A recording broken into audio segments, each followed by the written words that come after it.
बोले श्यावर रामचंद्र भगवान की जय। महर्षि वाल्मीकि भगवान की जय। श्री हनुमान जी महाराज की जय। श्रीमद् वाल्मीकि रामायण के अयोध्या कांड के 98वें सर्ग में आज हम प्रवेश करेंगे और जिसमें वर्णन है भरत के द्वारा श्री राम के आश्रम की खोज का प्रबंध तथा उन्हें आश्रम का दर्शन। भरत के द्वारा श्री राम के आश्रम की खोज का प्रबंध तथा उन्हें आश्रम का दर्शन। इस प्रकार सेना को ठहरा कर जंगम प्राणियों में श्रेष्ठ एवं प्रभावशाली भरत ने निवेश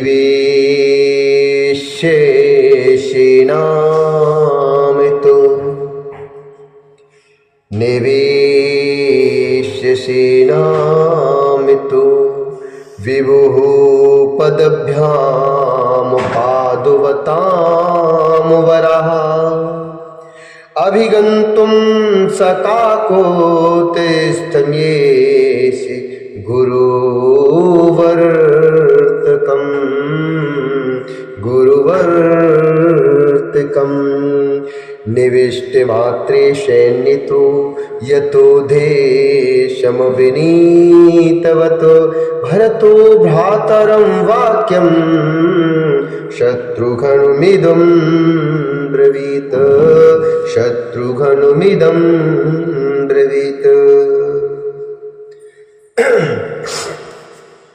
इस प्रकार सेना को ठहराकर जंगम प्राणियों में श्रेष्ठ एवं प्रभावशाली भरत ने गुरु सेवा परायण एवं पिता के आज्ञा पालक श्री रामचंद्र जी के पास जाने का विचार किया।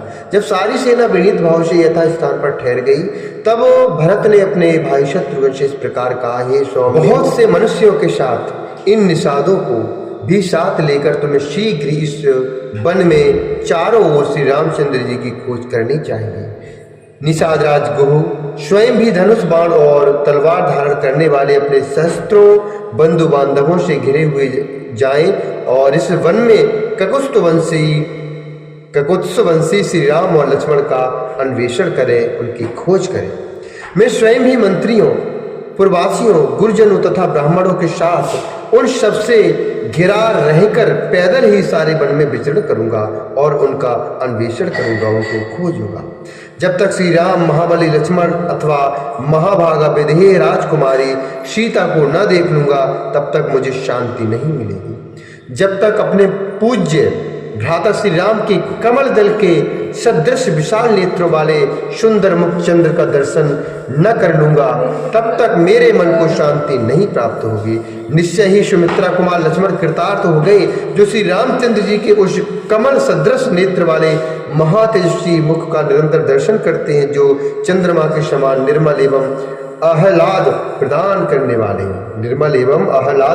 करने वाला है। जब तक भाई श्री राम के राजोचित लक्षणों से युक्त चढ़ार बिंदों को अपने सिर पर नहीं रखूंगा तब तक मुझे शांति नहीं मिलेगी, मुझे चैन नहीं आएगा। जब तक राज्य के सच्चे अधिकारी आर्य श्री राम पितामहों के राज्य पर प्रतिष्ठित होकर अभिषेक के जल से आर्द्र नहीं हो जाएंगे तब तक मेरे मन को शांति नहीं मिलेगी। जो समुद्र पर्यंत पृथ्वी के स्वामी अपने पतिदेव श्री रामचंद्र जी का अनुसरण करती हैं वे जनक किशोरी विदेह राज नंदिनी महाभागा सीता अपने इस सत्कर्म से कृतार्थ हो गई। जैसे नंदन वन में कुबेर निवास करते हैं उसी प्रकार जिसके वन में ककुस्त कुलभूषण श्री रामचंद्र जी विराज रहे हैं निवास करते हो वह चित्रकूट परम मंगलकारी तथा गिरिराज हिमालय एवं वेंकटाचल के समान श्रेष्ठ पर्वत है।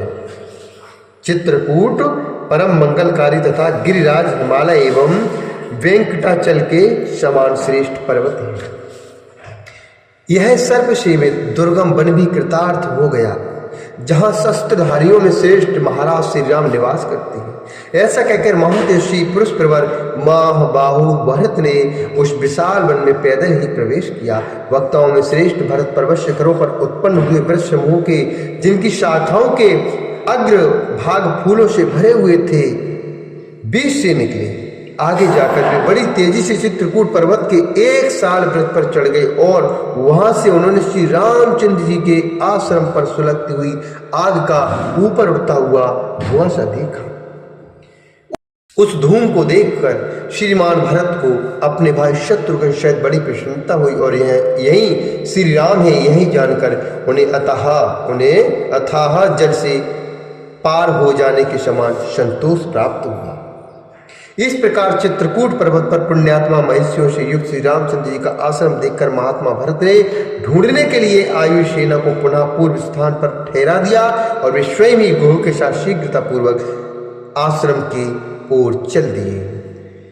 सचित्रकूटे तु गिरो निशम्य रामाश्रमम पुण्य जनोपपन्नम। सचित्रकूटे तु गिरो निशम्य रामाश्रमम पुण्य जनोपपन्नम। गुहे निशारिधम त्वरितो जगाम पुनर्निवेश्यैव चमूमु महात्मा। पुनर्निवेश्यैव चमूमु महात्मा। इत्यार्षे श्रीमद् रामायण वाल्मीकि काव्योऽयोध्याकाण्डे 98तमः सर्गः। इस प्रकार श्री वाल्मीकि मृताश्रमणात् काव्य अयोध्याकांड में 98वां सर्ग पूरा हुआ।